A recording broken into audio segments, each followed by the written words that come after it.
Hey YouTube, happy Saturday morning to you guys. Hope you're all having a wonderful day.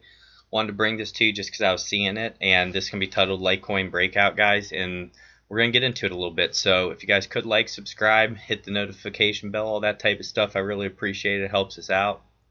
So guys, what I'm trying to look at right now is you don't want to FOMO into a position right now in Litecoin due to the simple fact that we are running into some serious overhead resistance here. You can see where we've hit it before. We've had a spot here, we had a spot here, we had a spot here, and we're going to have to see if we can get up through this. Now guys, if we can break through this green box here with lots of volume, which we are getting some decent volume, you can see this moving average starting to tick up just a little bit. And you can see we've had some nice candles come in. If we can get up above that box and this right here with serious volume and close above it, guys, we have a potential to run to that $40, $42 area, which would be really nice for Litecoin. Right now it's at $36. It's up 9%, so it is running right now, guys. This is pretty cool. But you're also seeing that on the 4-hour chart we're holding our moving averages, and the moving averages that I have on here, this blue one's the 20 moving average, which I told you guys I believe is probably the best indicator in cryptocurrency. And then we are having our 50, which is actually crossing over our 100 moving average here on the 4-hour. 50 is the green one, and it's moving over the red one and up right now, guys. So this is pretty exciting. But like I said, you really want to see if we're going to get over top of this, because we may just come back up here and then come back down and maybe test this trend line again. And if you guys can see this trend line, what we've seen with Litecoin is that we're making these higher lows, right? And then it's almost like an ascending triangle is what we're dealing with here. Say we move this up, guys, to about right there. We're also going to want to see a break of that, where it's already touched to. So this candle may come down a little bit more, guys, but we need conviction to break up through that. Again, you can see where I had the last trend line. My last trend line was from a few days ago. We had it right here, and we actually ended up getting that breakout. So we broke out, and then we came back down, tested, then moved back up. That's why I said, guys, always pay attention. Don't FOMO into things. When you're already up, 9%, yeah, I could run some more, but I want to have confirmation.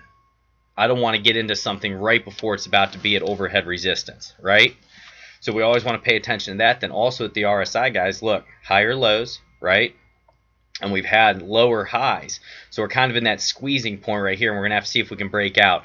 RSI right now on the 4-hour is at a 69, so 70. So we are getting to that overbought area. 70 or more is overbought, which, guys, obviously can run, you can see, up into the 80s and 90s. It can get that high 80 there.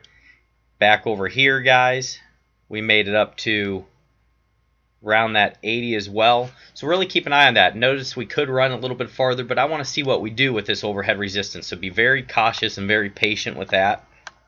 I do love that the moving averages, we got nice crosses, and they're starting to point up for us, guys, and we also have good volume coming back in.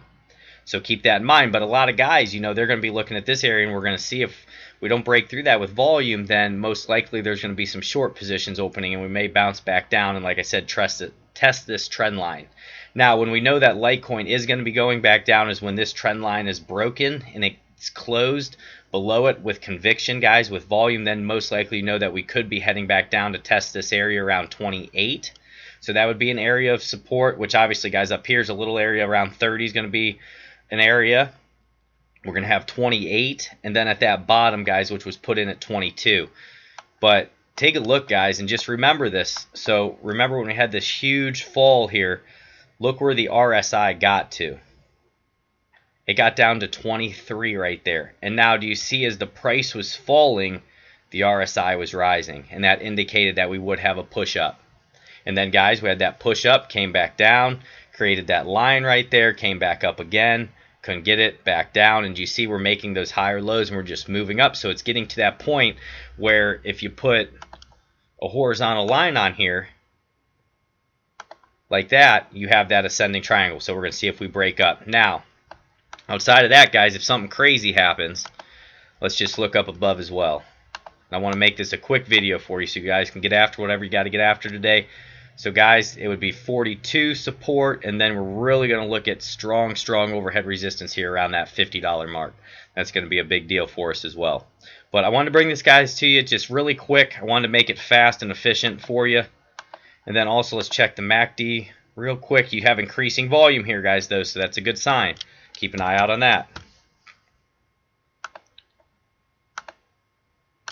And a beautiful cross there on the MACD. So let's keep that in mind, guys, and let's see what happens. Let's see if we can blow through this green area right here. God bless each and every one of you. We're at 36.17 right now. Take care, my friends, and like, subscribe, all that. I appreciate you.